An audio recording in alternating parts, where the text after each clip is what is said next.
O link budget é o somatório dos componentes de potência, ganho, perda de quadro, sensibilidade do receptor e margem de desvanecimento.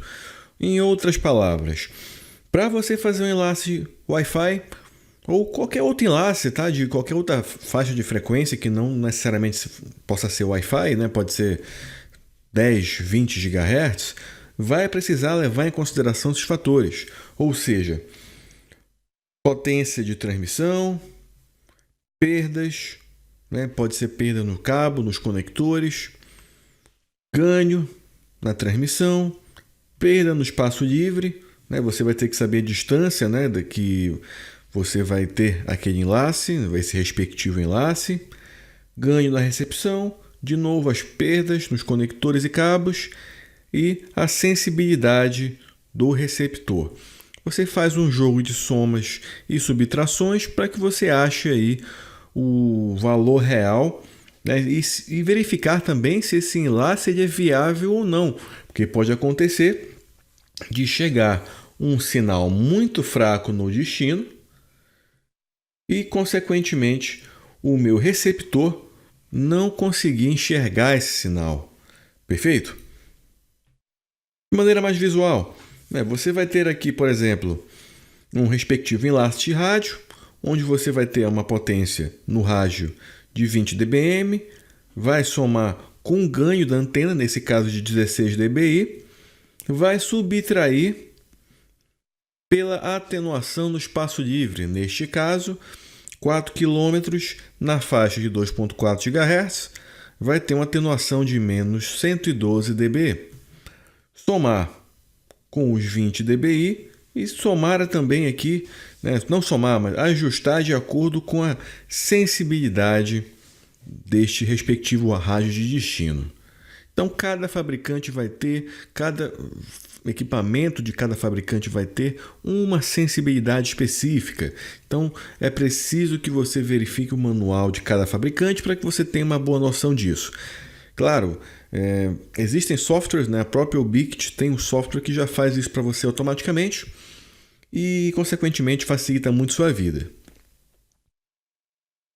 O link budget, pessoal, tem outro aspecto que você precisa levar em consideração, que é o fato de você precisar determinar primeiro a potência do sinal necessária no receptor para que ele atinja o objetivo do seu enlace.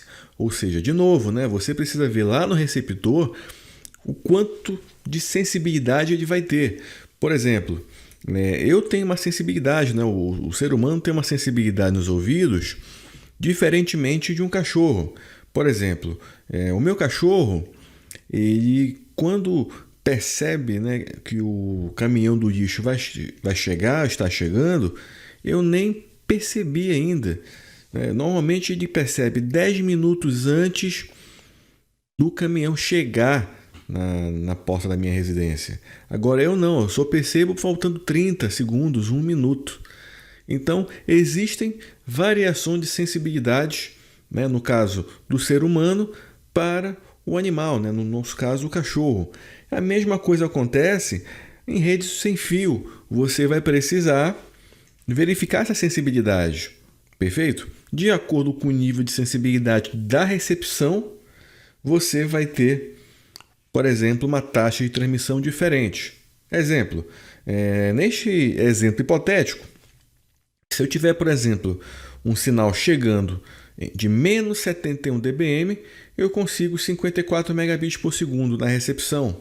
Ou seja, com menos 71 dBm, eu consigo receber um sinal de qualidade tal que eu consigo, por exemplo, usar uma modulação QAM, que é a M32, por exemplo, que é a M64. Agora, quando o sinal vai caindo,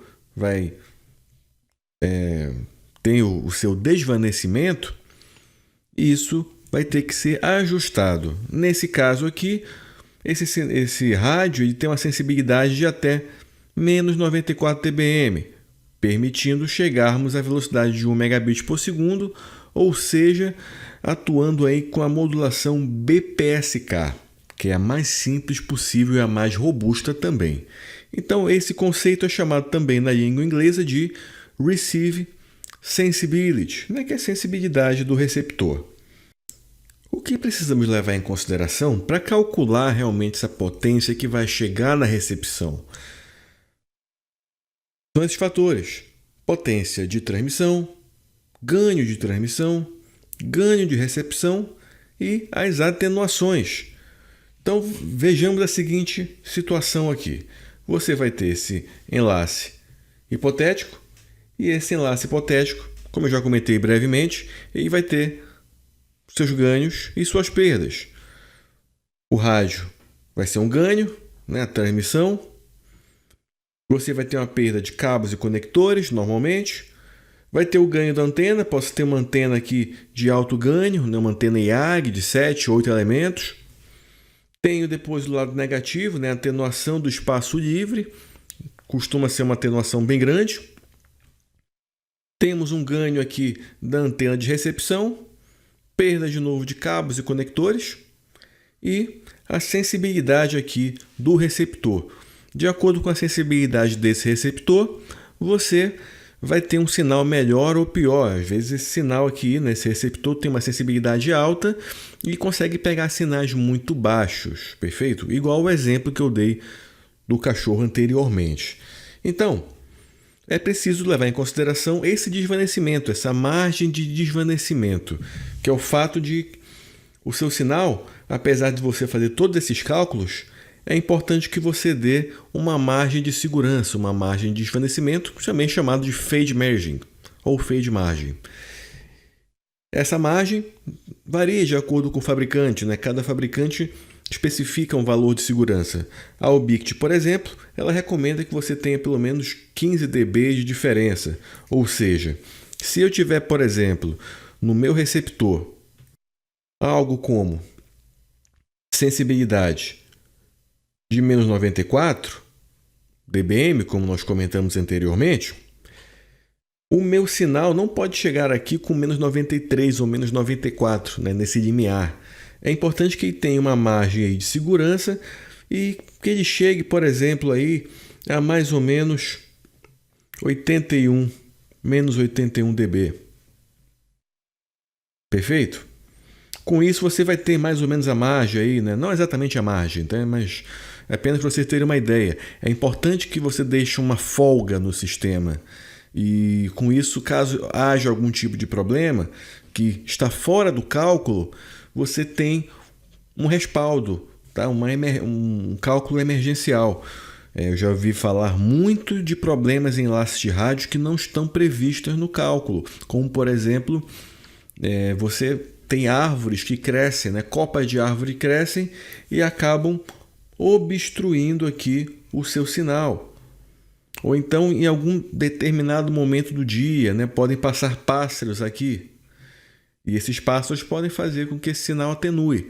Se já estiver no limiar, ali, quase no limite da sensibilidade do receptor, pode acontecer de você ficar sem sinal por algum momento, seja ele intermitente ou seja ele até mesmo definitivo.